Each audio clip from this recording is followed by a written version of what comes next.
Magandang araw mga kaibigan. Ito, bigyan ko kayo ng latest update sa interim release ni PRRD. Kasi maraming nagkalat ng mga post na na-release na si PRRD. Example, ito, si Teo Moreno, sabi niya, these are fake news. Nilagay niya dito, post ni Dean Chase. Nakalagay sa post ni Dean Chase, confirm interim release granted. Ito pang isa naman, Maria Fema Duterte, PRRD granted interim release, thank you Lord. Sabi ni Teo Moreno, again, wala pang interim release. Wala pa. However, no objection from the Philippines about the terms and conditions attached for the interim release. So, it's a good development. Ito, mas maganda itong post ni Kipi Chu. Ano yung bakit ang Philippine government hindi nag-oppose. Ito. Kipi Chu, yung nanay ko at buong sangkatawan nag-message sa akin to ask if interim release na ba si PRRD. Because there's a video going around that's an excerpt from Alvin and Tourism's Live with Me, and Alvin saying, thank you Jesus, and some people think it's us celebrating PRRD's interim release. Cut kasi siya. What happened was Alvin showed us the update from ICC saying that the Philippines filed no protest on the conditions of interim release. Ito, number one cause of celebration natin, yung hindi pag-object ng Philippine government sa conditions of interim release. Kasi, ang Philippine government, ito yung nag-surrender kay PRRD sa ICC.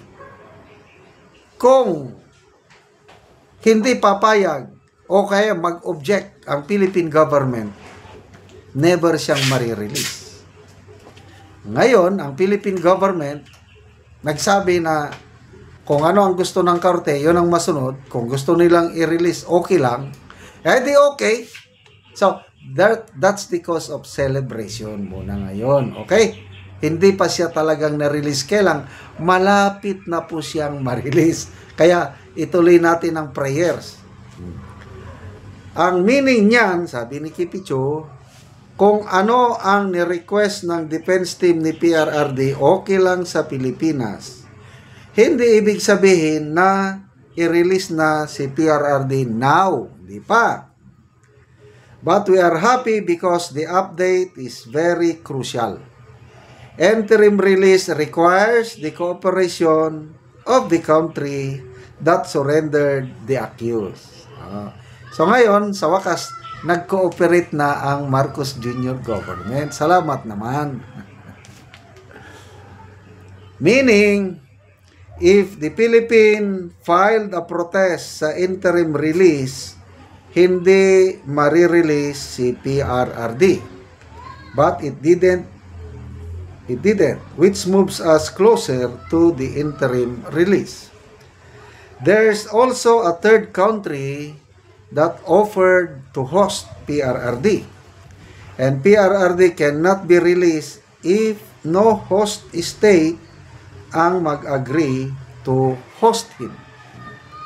So, what we are happy about is that this moves us much closer to the possibility of the interim release. The defense team ni PRRD and the Philippine government both have no objection to the conditions given by ICC. A very important condition yan na both state and defense team will agree.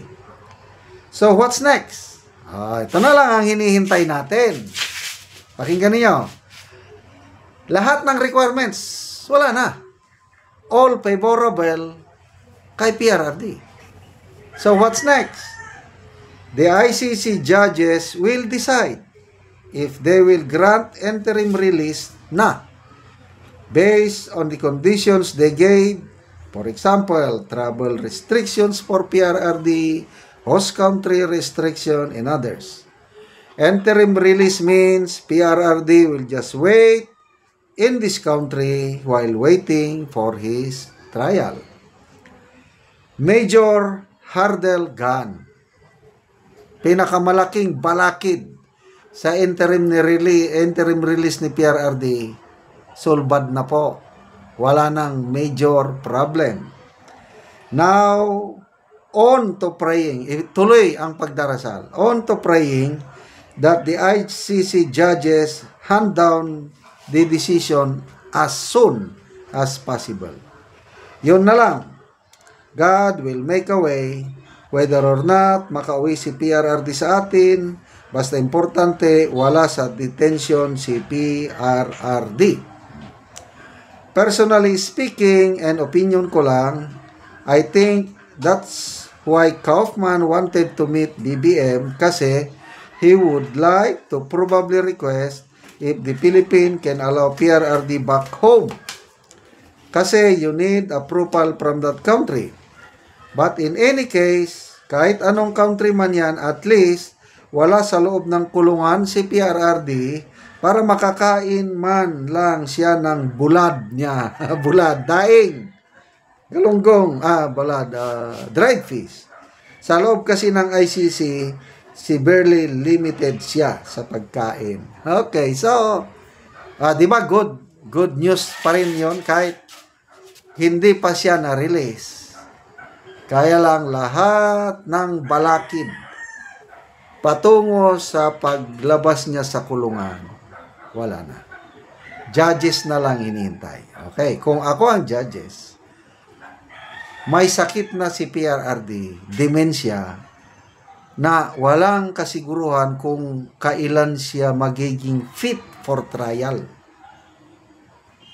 Gugustuhon ba ng ICC na mamamatay si PRRD sa loob ng kulungan na hindi man gumugulong yung trial? Kaya lalong makadagdag yun. Sa tingin ko, yung kanyang physical condition, dementia, na i-release nila para at least kung may mangyaring masama kay PRRD, hindi sila masyadong mapagbuntunan ng sisi. Let's continue to pray. As soon as possible, makalabas na po ang ating Tatay Digong. Kaya salamat mga kaibigan sa inyong pagsubaybay sa ating channel.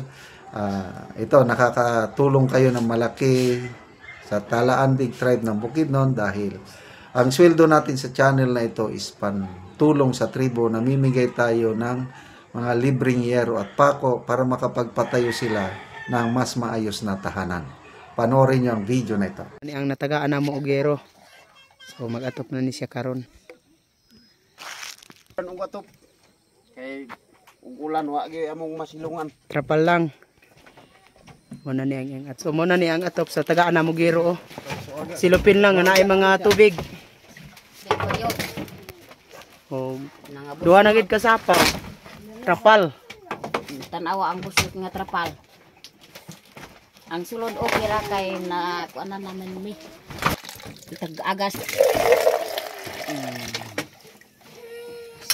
Kayong nag-agas.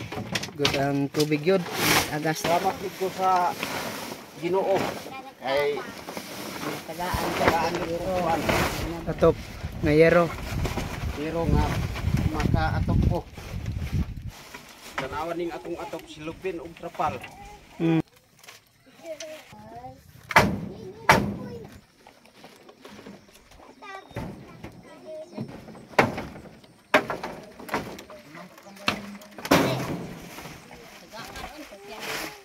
ano yan na ato.